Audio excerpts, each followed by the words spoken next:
C'est une avancée significative dans l'industrie gazière congolaise et du partenariat entre le Congo et la société pétrolière Eni. Le ministre congolais des hydrocarbures, Bruno Jean-Richard Itoi, a présidé le 23 novembre dernier au chantier naval Wisan à Notong, en Chine, la cérémonie de lancement du navire flottant de transport du gaz naturel liquéfié, baptisé Nguya, la Force.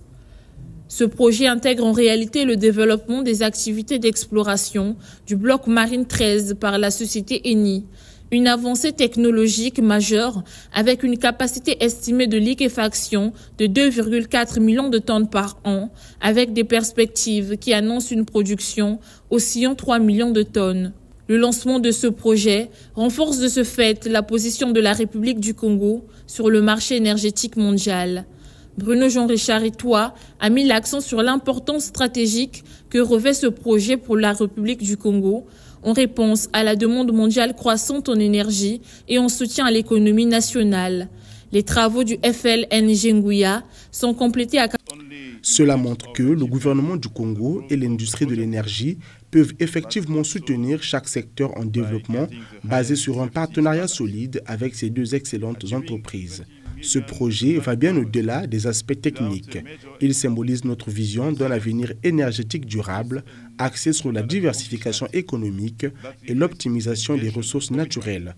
La République du Congo a déjà franchi une étape importante en exportant son premier GNL en février 2024, atteignant une production annuelle de 1 milliard de mètres cubes par an, ce qui équivaut à 0,26 millions de tonnes de gaz naturel liquéfié. Avec la mise en service de cette nouvelle infrastructure, nous anticipons une augmentation significative de notre capacité de production à 4,5 milliards de mètres cubes, soit 3 millions de tonnes par an, d'ici le troisième trimestre 2027. Ces chiffres soulignent non seulement l'ampleur du projet, mais également son rôle stratégique pour notre pays. L'impact de ce projet s'étend bien au-delà de nos frontières immédiates, positionnant la République du Congo comme un acteur clé en Afrique subsaharienne dans le marché du gaz naturel liquéfié, répondant à une demande croissante d'énergie tout en renforçant la prospérité de notre nation.